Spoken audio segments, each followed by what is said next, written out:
in the race on locals to see who says good morning first. This morning, the winner is Beth. Is that Beth? Yeah, it's hard to see with the locals thing.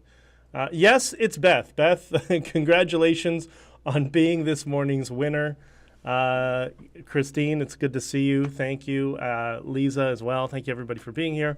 We'll let everybody start to come in during the main feed.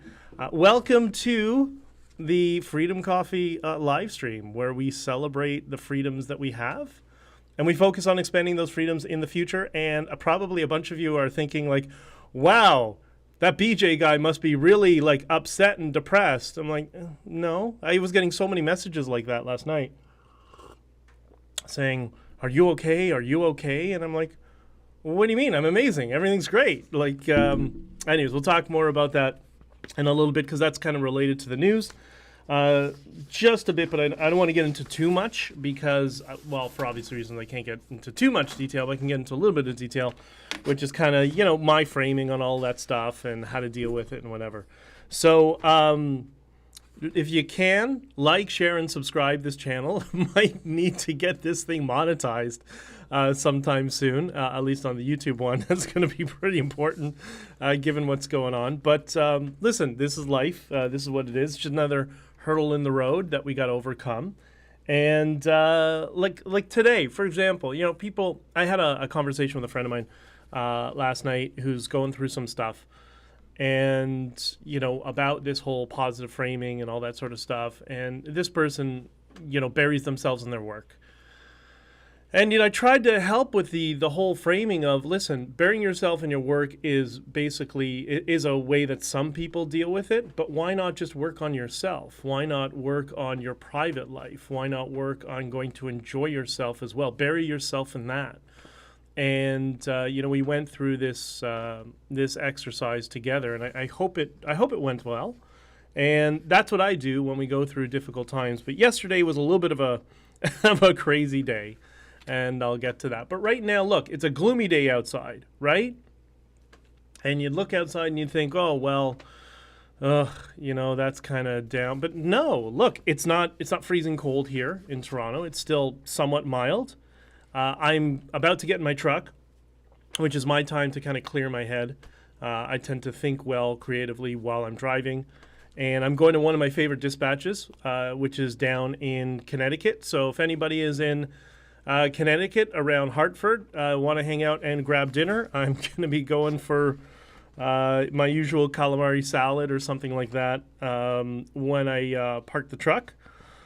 And, one of the nicest things that happened to me this week was because I've been starting to do lots of media. I'm getting lots of media requests from the States. So many of you may have seen my Hill interview. That's not the Hill in Ontario. That's the Hill publication in the United States. And Jordan Peterson just tweeted it out yesterday actually. And I've been doing a lot of those sorts of interviews, and I did one. Yesterday was True North, which is in Canada, for those of you who are in the United States or abroad, because I notice there's an increasing number of audience that are coming from outside of Canada. So hello, and thank you, and welcome, and mucho gusto conocerte, gracias por todo. And there's some people in Latin America watching.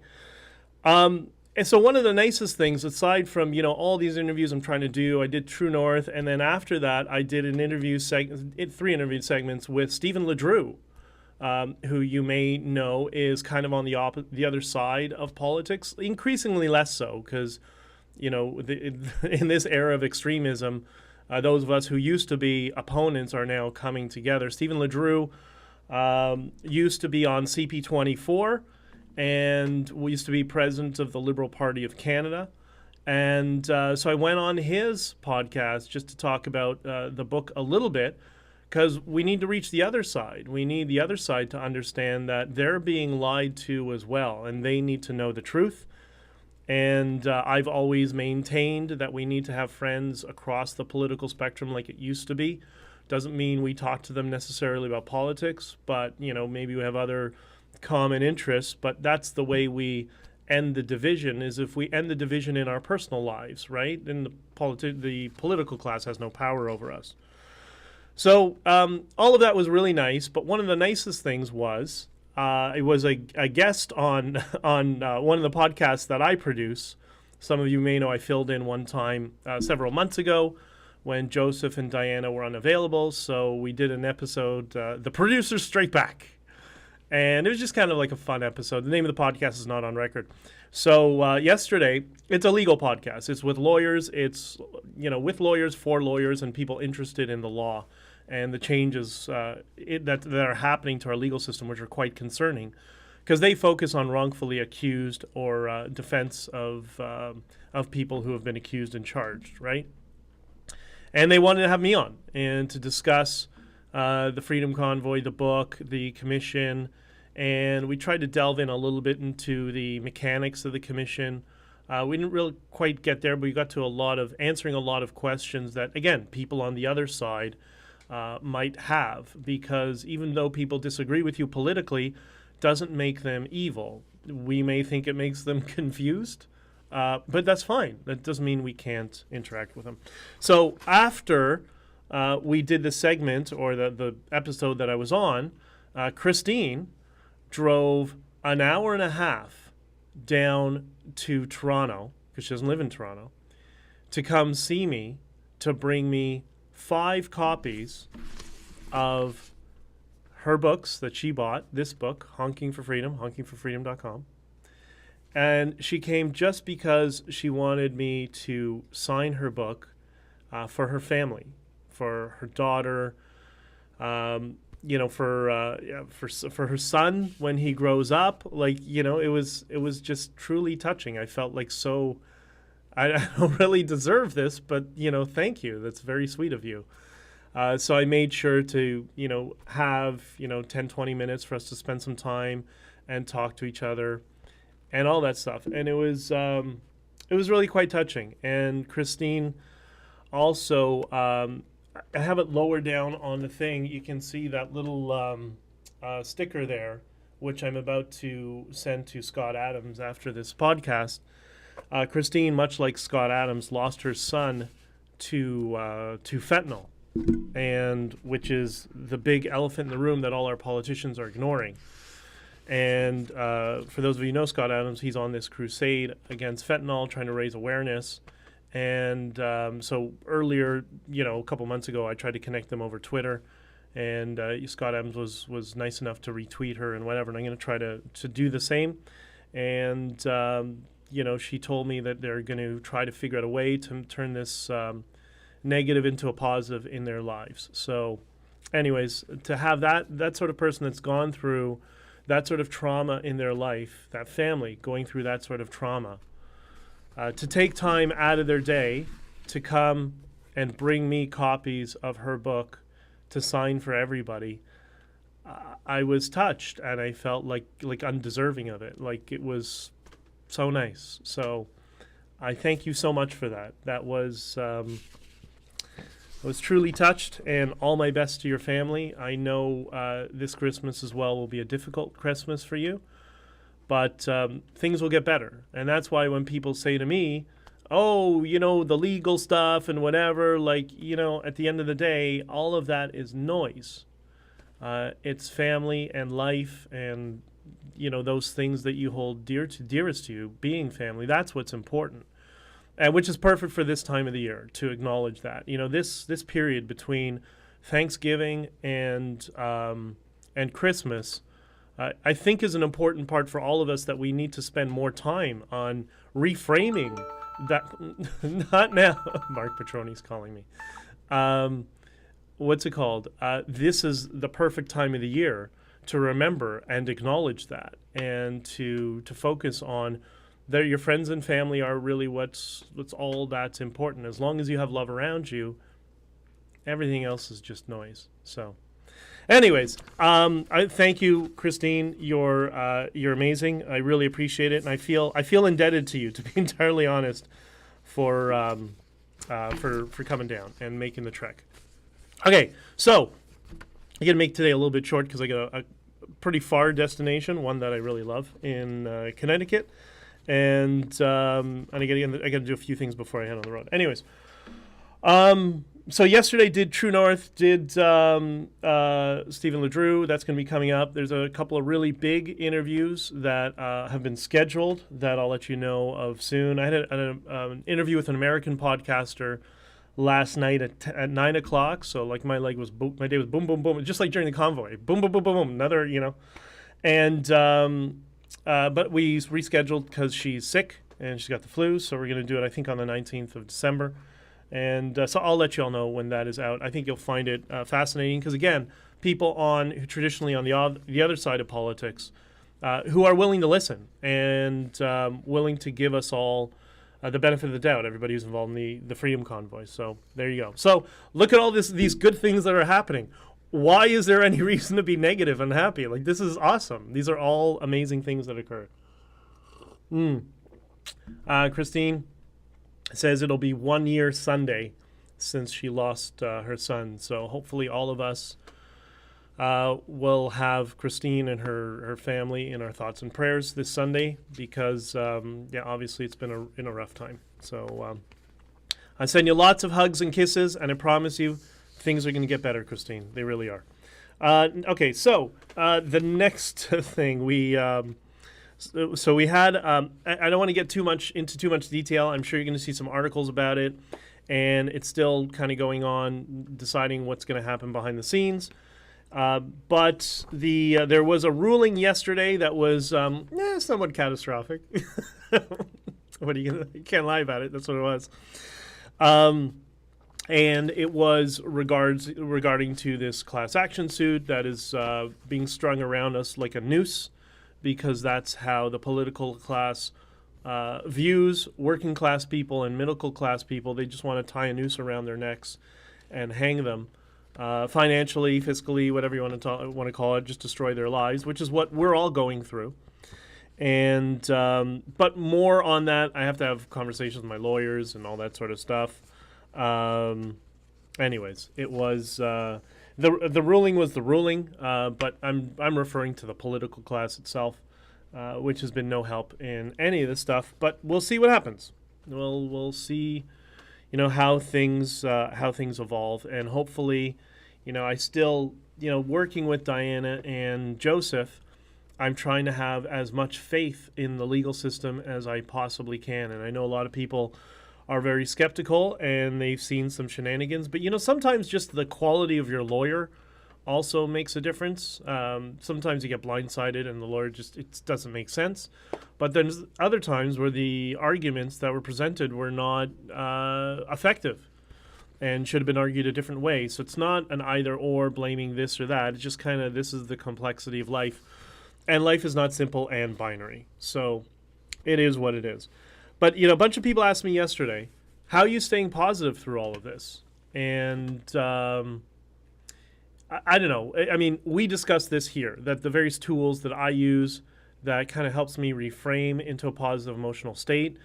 I get upset and angry too. I get annoyed. There's no question. But I'm usually 3 minutes in, 3 minutes out, 3 minutes, I'm really frustrated. And then 3 minutes later, I figured out a way that, okay, well, let's look at all the good things and let's just put this as an itemized thing on the to-do list, and we'll get to it. I'll get to it when I can, and that's just kind of how it is, right? It's there's this expression I love. I've told many of my friends this, that true suffering is the attempt to control the uncontrollable. And unfortunately, many of the things we're dealing with right now, they're beyond my control. So I'm not going to allow it to consume me emotionally. It is what it is. We'll work through it. We're all adaptable. We'll figure everything out. Before I get into this, let me just see. So, okay, everybody's sending Christine virtual hugs. Christine is Kiss Junkie, by the way. I've mentioned her name many times. I didn't know that I could say her name publicly, but now apparently I can. Because she also brought me this Christmas card. And you know what? I should read this. This is amazing. You want to know why I'm positive? I'm positive because I have people who come very far away who can't necessarily afford it. And they send me stuff like this. And it says, thank you, obviously. And seriously, thank you from the bottom of my heart. I'm not a doctor, but apparently that's where the most grateful part is. Very cute. And then she writes a note here. This is her note. And what she says is, BJ, everything you have done for myself and so many others, Canadians in the past, while has been appreciated beyond imagination, are grateful as always. Christine, hashtag honk honk. So that's why. That's why I'm positive. Because there's loving people out there who understand that myself and many others who came together for all of us. Because if we don't maintain our free speech, our freedom of thought, then we're not gonna have anything. There's gonna be nothing left. So we have to do something. So thank you, Christine. I really appreciate it. She says, I'm grateful to you for everything you have done for me and my family. Thank you, Christine. You're awesome. Anyway, so I was thinking about when people are sending me messages, are you okay? Are you okay? You know, are you negative? Whatever. Call me if you need to talk and whatever. And I was thinking back to one of my closest friends and dearest friends who I love like a brother. I got a few good friends like that. Who lives in Miami. He's an attorney. I've mentioned him before. And despite all the success that he's had in his life, and having family, having kid, building his own legal firm and stuff like that, he did all of that while having cerebral palsy his whole life. So he's never been able to walk, and his cerebral palsy is quite, I don't know if you want to say severe, but it's quite bad. It's quite bad. He refuses to use a walker. He uses a cane and grabs onto walls. But boy, that guy's been an inspiration to me. He's a total pain in the ass. Like, we love each other, but that guy taught me a lot about life. When I first met him, the first thing he said to me was, most people are handicapped here. He said, I just have my legs to worry about. I'm the lucky one. And I remember we went to, when he was going through his divorce, I hope he doesn't watch this because he'll get upset, but he'll get embarrassed. We went to, I was trying to figure out how to get him into kind of a more positive frame. And kind of the way you do it when people are going through trauma is just to get them focusing on other stuff and distracted and focusing on other parts of their lives. I got a good morning from Yarmouth, Nova Scotia. Hey, good morning, Heather. Oh, and Northern Ontario? Linda, good morning. Wow, everybody's here. You're awesome. From Tabor, Alberta. Debbie, well, thank you for being, you guys are awesome. And good morning to Petty White Resurrected. Sonia, calamari, yummy. Yeah, there's a restaurant in North Haven, Connecticut, where I'm going, that makes an awesome calamari salad. For all the Jews who are out there, I promise you, it's kosher calamari. So don't get worried. Anyways, the calamari is not kosher, by the way. So, anyways, my friend was going through this divorce. This was right in the middle of the GFC, the global financial crisis. His house plummeted in value significantly. He was upside down, I think, $900,000 on the value of his house, and that's when his wife decided she wanted a divorce. And I'm not waiting until the market rebounds, sell it now, just to further, put him through hell. Anyways, and we went to, I figured, what would be a good way to distract him? He's big into electronics, right? When you're like him and he's been really good in terms of finding other things to keep his mind engaged. So that's why he was so good as a lawyer, because he always really focused on knowing every little point. I'll tell you a story he told me one time, another time, why he became so good. But he's big into electronics. So you go to his house, he's got electronics, everything. Like he's such a techie nerd, right? He's always upgrading his television, his phone, and all that, because it's different for him. It's not like he's going to go out. Like he said, it's not like I'm going to go out and go for a walk down to the park, right? So, his house kind of doubles as entertainment for him as well. So he's been really good at that framing. And so I thought, you know what? we had, right around that time, it was 3 weeks out from the CES conference, which is the big technology conference in Las Vegas. And I thought to myself, why don't I take Charlie, this is his name, to the CES conference in Las Vegas? It'll get him away from stuff. And so I mentioned to him, I said, listen, CES is happening in 3 weeks or 2 weeks. Why don't we go? And he looked at me and said, yeah, but, traveling, relax, don't worry. You've been on an airplane before. You know how it works, whatever. It took me a few minutes. He's like, yeah, you know what? I'd like to get away from Miami. Yeah, let's go. So we went to CES. And we were in the Luxor Hotel. And we would usually have our breakfast at, there wasn't much there. There was basically a Starbucks. And we were in the Starbucks in the Luxor Hotel the first morning we were there. And we were talking about this was a time for him to reflect on his life. You're going through a divorce. It's an emotional time of your life. And lots of things are in flux. And lots of, emotional struggles. And so he became very open with things, obviously. And wanted to talking about, the emotional parts of his life, which is... that's what friends are for. Friends are there to listen to that sort of thing, right? So he says to me, we were talking about him growing up. And he said, growing up, my mother was brutal. He said, my mother told me, you're never going to be anything. You're never going to have anything. Stop dreaming. We'll make sure you're not institutionalized. But don't think you're going to have this, your career and independence and a family. You're just not having a family. It's just not happening, right? And some would say that's cruel, but she built his thick skin, and which is what she was doing. Tough love sort of thing. And he said to me, that's how I was growing up, and I spent so much time with my grandmother. His grandmother took care of him because his parents were always working. And he needed more care than an average child, obviously. And so he would play cards with his grandmother, and she would tell him stories and history and all that sort of stuff. So that's why he became very bright, I think. But he said, something hit me. He said, I was a miserable kid. I made everyone miserable. All I did was bitch and complain. My life is terrible. My life is horrible. Everything sucks. Sounds like some of this progressive narrative, to be honest.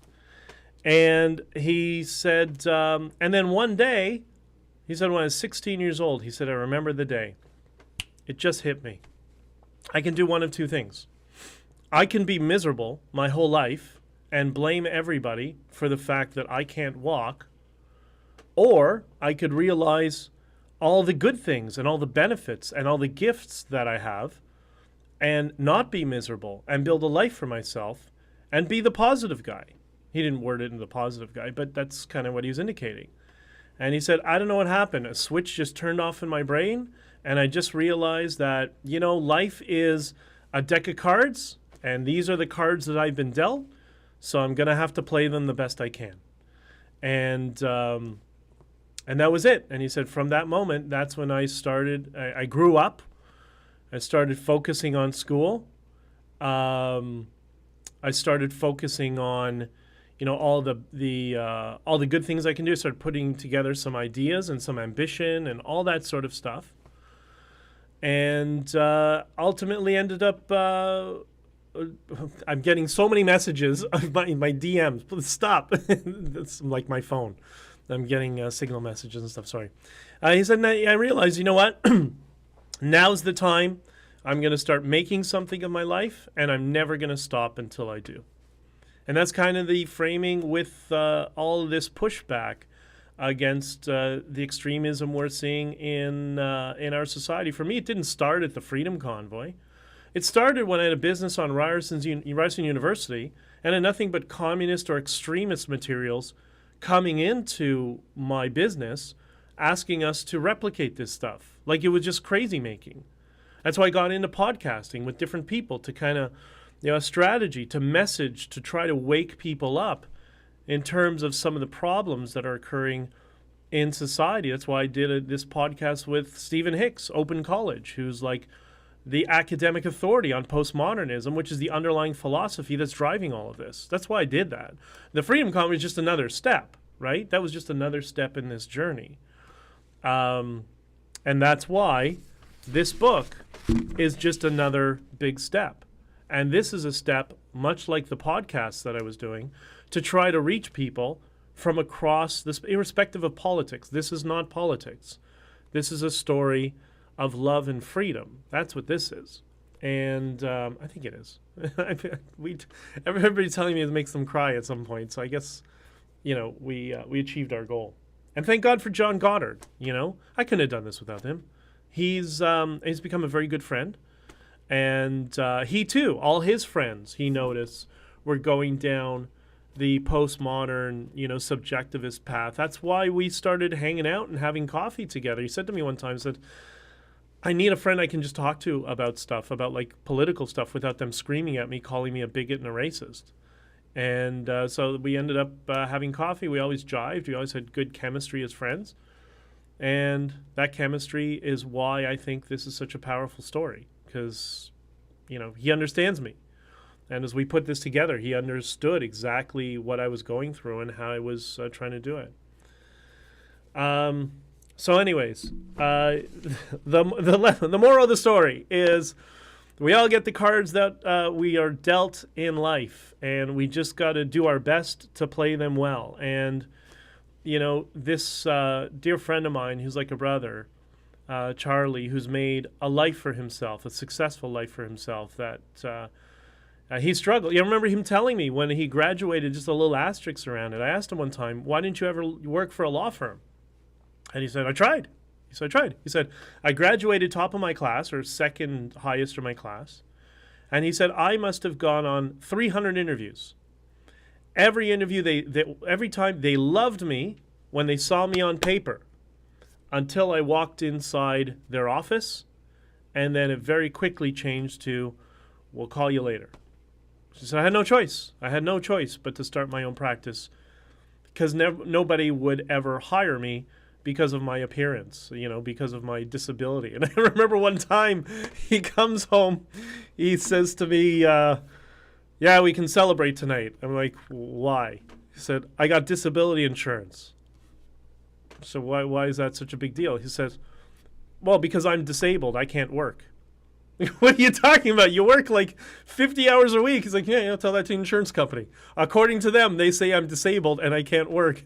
And I try to explain to them, I have a firm, I have lawyers that work for me, whatever. Like, well, yeah, but you're still disabled. It's so funny. So again, one of those friends that very, very bright. And I always like to be surrounded by people who are smarter than me. And he's definitely, whenever we're in the room together, I'll never tell him this to his face-to-face because I call him a pain in the ass. But he's whenever we're in the room together, he's always the smartest guy in the room. I do love the guy dearly. So that is why all this noise that goes on in the peripheral and the background, it doesn't affect me. It shouldn't affect you. All this politicization of all the processes, we'll deal with it. We'll work through it. Every moment in life is precious, every moment. And I realized, another example, last week when I was coming back from Massachusetts, I snapped this picture. I grabbed my phone. It's on a little stand. So I set the timer to take the picture, and I just turn it towards the front of the truck, and I took this picture of the sunset, which was just awe-inspiring. It was gorgeous. And that was a beautiful moment. I'm going to remember that picture forever because the picture doesn't do it justice. It was coming down this gentle slope, this hill, and you could see for miles, it was flat everywhere. And it was where the sun was radiating from, it was just magical. So, for me, those are the things that are important. That's what makes life worth living. All the noise, who cares about the noise? Noise will come and go. We'll deal with it. Okay, so there you go. Always be positive. It could always be worse, no matter what. And that doesn't mean we shouldn't get frustrated. I do. We all do too. But some perspective makes a big difference. It really does. Oh, Greg is here. Greg Hoffmeister. So Greg hosted the hosts Mass Adoption. It's a YouTube. It's a Twitter account, obviously on Twitter, but it's also a group of Bitcoiners in Massachusetts. Hence, Mass Adoption.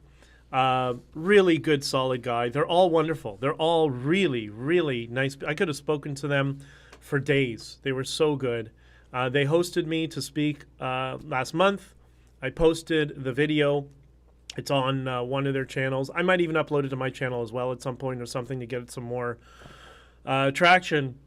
But I had so much fun. They were so great. They are having another event in January, so I'm going to try to make it. I'm going to try to work out my dispatches that I can spend another day in Boston and come join you guys. So, Greg, thank you for everything. Thank you and everybody for everything. You're amazing. And anything I can do to help, let me know. And I will see you after the new year, and I hope you all have a Merry Christmas and a Happy New Year. Betty White Resurrected says, I love the story you told about Charlie. Yeah, I got lots of stories about Charlie. Charlie is... I got to go see him soon. I got to get some time to get down to Miami and spend some time with him. But John, good morning. John is my buddy out west in BC. Another hardworking trucker, and he's the real deal. And hope you're well, brother. We'll talk. I'll give you a call in the next day or so. I'm just slammed right now. So many things are going on. Good morning from rural Lansdowne in eastern Ontario, Thousand Lakes, Charleston Lake Provincial Park area. That is a beautiful part of Ontario, by the way. If you've ever driven to Ottawa, you drive through that general neighborhood and you can go there. It's absolutely beautiful. Thank you, Howard, for being here. Appreciate it. Okay, so questions and comments, then I got to run. I got to cut a little bit short. So first question, comment. This was from Jordan Peterson, actually. Posted to his Twitter. He posted my interview on the Hill. On the program, on the publication, The Hill, which is from I think they're from Washington, with Batya Sargon. Jordan Peterson said on Twitter, Canada. I love it. He does this in like the form of a Dr. Seuss poem or Dr. Seuss book. This is so brilliant. I wonder how many people caught that. Canadian trucker convoy organizer Dichter interviewed by The Hill. Canadians won't listen, by large, but perhaps the rest of the world will. And he posted the the interview. That was amazing. That made my day. That was so... he's so good. Next question and comments. You know, after I did the True North interview this morning, I went through all the comments. I tend to do that when I can. I actually read the comments on when I do interviews, when I have a little break of time. And a lot of them were really nice, but then, I got some of this sort of nonsense. This was about me. Don't trust them, love Tamara. Okay, how do you come to that conclusion? Like, really? What? Tamara called me and we worked together, right? Like, who's poisoned your mind and primed you for this opinion to love Tamara, hate Dichter? Oh, I know who it was. And you listened to them. Well, Tamara and I were tight, and judging by her testimony, we still love each other like a brother and sister, and I never had any question about that. So it is what it is. But it's just really... It's so weird. It's really so weird from people. Like, what else can I do, right? Like, sticking my neck out, going on the spaces, doing the testimony, explaining the truth of what was going on and what we were all subjected to, Tamara and I, what we were all, everybody, all of us, the pressure we were under. Writing this book for everybody so they can understand the truth about Trudeau and the government, everything everybody did to us, but all the beautiful stories about it. Like, what else do you want from me? People are so weird.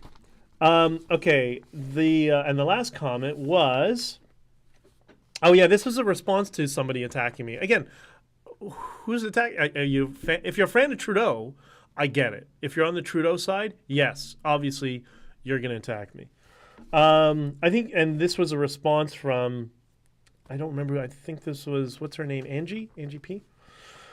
I think BJ knows what he's talking about. He was there. He doesn't have to wait 1 or 2 years to see what may or may not happen in the courts with others. That's if the cases aren't dropped before it happens. So people are saying, oh, well, yeah, that's right. Remember this thread. Somebody was saying, oh, well, why does he say anything? Let's wait until the courts are done and blah, blah, blah. It's just kind of like, I don't need the courts. I was there. Like, what do you want from me? Like, stocking stuffer, maybe. I don't know. I know Christine's family, I hope, are all going to be touched by this Christmas. And if you have friends on the other side, I encourage you, because like Stephen LeDrew, who's, he's not in the Trudeau camp, but he's definitely more on the liberal side. Open-minded, willing to listen, willing to talk like everybody else. And there's lots of people on the liberal side that have reached out to me privately who are reading this book. And from what the feedback I've gotten already, they're very happy that the story in this is positive. So this is for everybody. It's for everybody. And it's for all of you who supported us to have greater context and also to give to other people, right? Giving is the ultimate gift.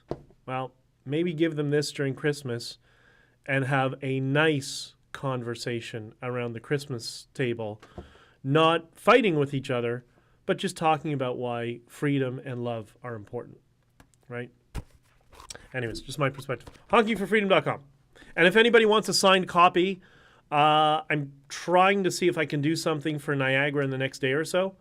And if I can, come down and see a bunch of you if you want a signed copy. So you just got to send me a message and we'll figure something out. Because I know people want signed copies for gifts. So let me know. Because apparently myself and Jordan Peterson can't hold events in Canada because, well, that's not allowed. Anyways. All right, I got to run, and I'm going to be late. I love you all. Betty White says the book is beautifully written. Thank you. Susan, good morning from St. Albert. Good morning, Susan. Good honking book. I love that. That is the perfect way to end it off. Okay, I got to run. I love you all. Be safe. Be kind to each other. Don't let the noise of life get to you. Just focus on being kind to each other. And especially this time of year, this is a good time to reset around that sort of positivity. And that's going to make all the difference for 2023, which we may or may not have difficulty in our economy. But you know what? If you just remember you're adaptable, that no matter what life throws at you, that we can overcome it. And we overcome it even more when we're together and we're not fighting with each other, then we're going to get through this difficult time with no problem. So, or limited problems. Thanks and have an awesome day. Peace, love, freedom, unity, and hope. Thank you, Sonia. I love you all.